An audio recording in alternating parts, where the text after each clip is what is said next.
connect to Merlin. Good. I'm glad you're in nature. It's about time you've come to me. So, in regards to what we're going to speak about today, it's all about how nature is the cure to stress and anxiety and fear and anything that no longer kind of resolutes with your own being. Within nature, there is a divinity, there is a calmness, there is a sense of exploration, creativity, there's a sense of continual growth, of changes of seasons, of changes of how we are able to respond daily. So what I mean by that is in the winter, it's darker. Animals tend to hibernate. They tend to rest more. Whereas in the summer, it's go, go, go, go. It's getting ready for the next phase, autumn. So you can see within the seasons, there is also an aspect of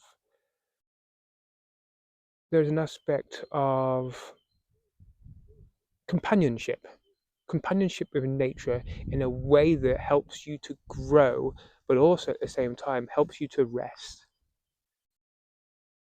And I feel as though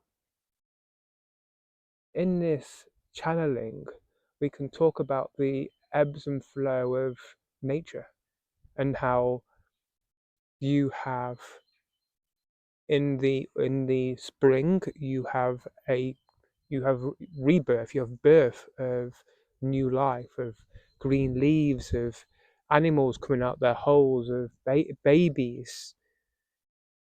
And then you go into the summer where things get hotter and warmer and it gets a little bit busier, but then they're kind of setting up, ready for autumn, ready for the downtime.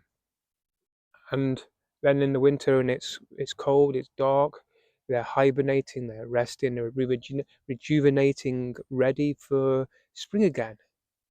And it goes in this cycle of death and rebirth.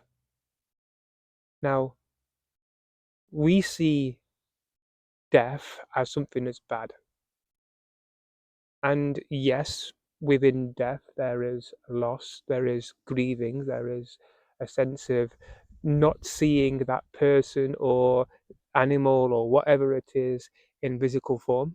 Yes, that is true. But at the same time, there's also a sense of celebration.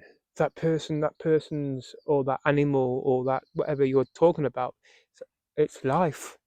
It's life, how it was brought up, how it was in our life, how they were able to help us, how they were able to interact and be sometimes the best thing that can help us to really, really grow.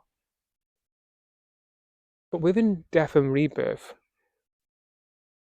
as human beings, we go through this death rebirth continually. So you go through phases in your life.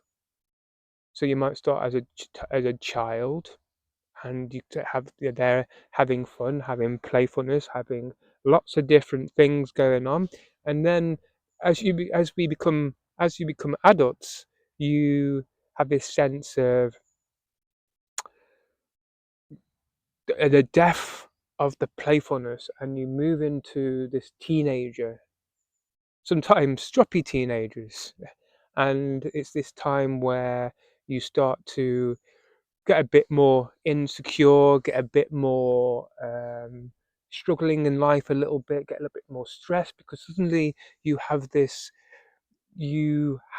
idea that you need to strive. So it's about going in from a child to a teenager then goes into an adult, you start work, and then as you finish work, you go into this, you get older, and then perhaps you might live a lot longer after, but usually you die, you pass away, or you have this death soon after you retire.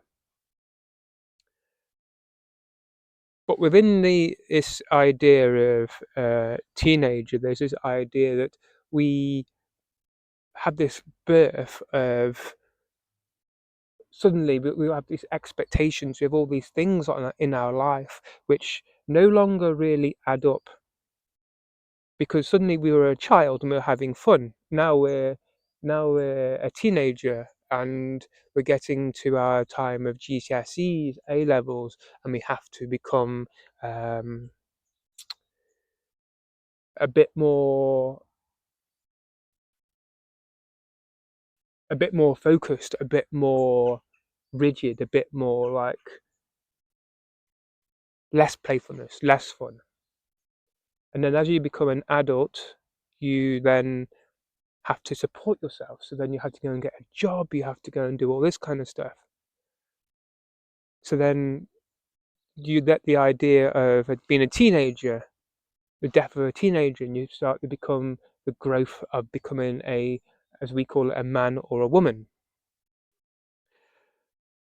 But what I want to talk about with death and rebirth is the fact that what if we're always going through death and rebirth all the time?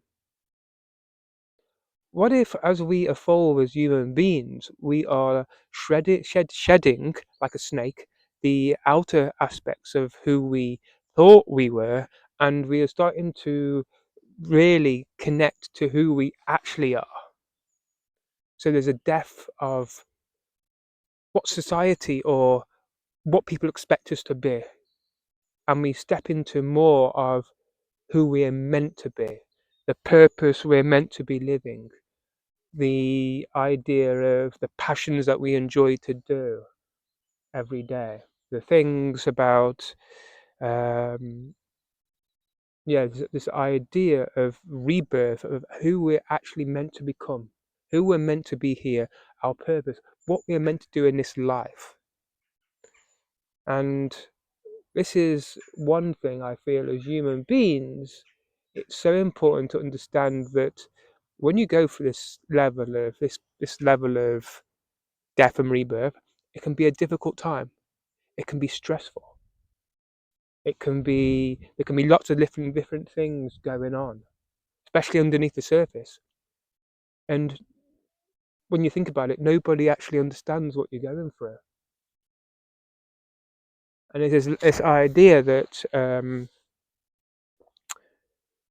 rather than resisting change, we'll call this change. So rather than resisting change, there should be a level of acceptance for where you are, and just almost a sense of surrender. So surrender to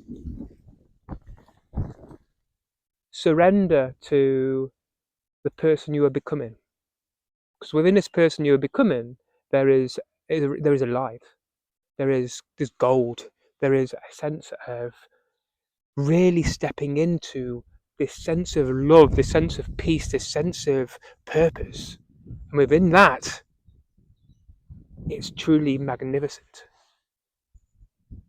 And I feel this is a good time to really talk about the key message. The key message here is to, rather than resisting change, let's embrace change. Let's let change happen. Let's accept it for what it is. It's a time of where we're changing, where we're growing, where we're becoming who we're meant to be.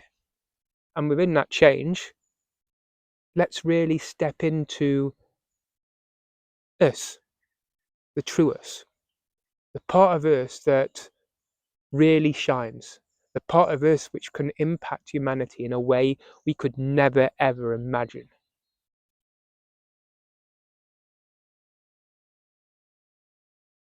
And that leaves me with one last thing. Go out and spread the love. That's what I believe we should be doing. We're going out, spreading the love. Because if we can spread love, we can start to impact and change the planet. Thank you.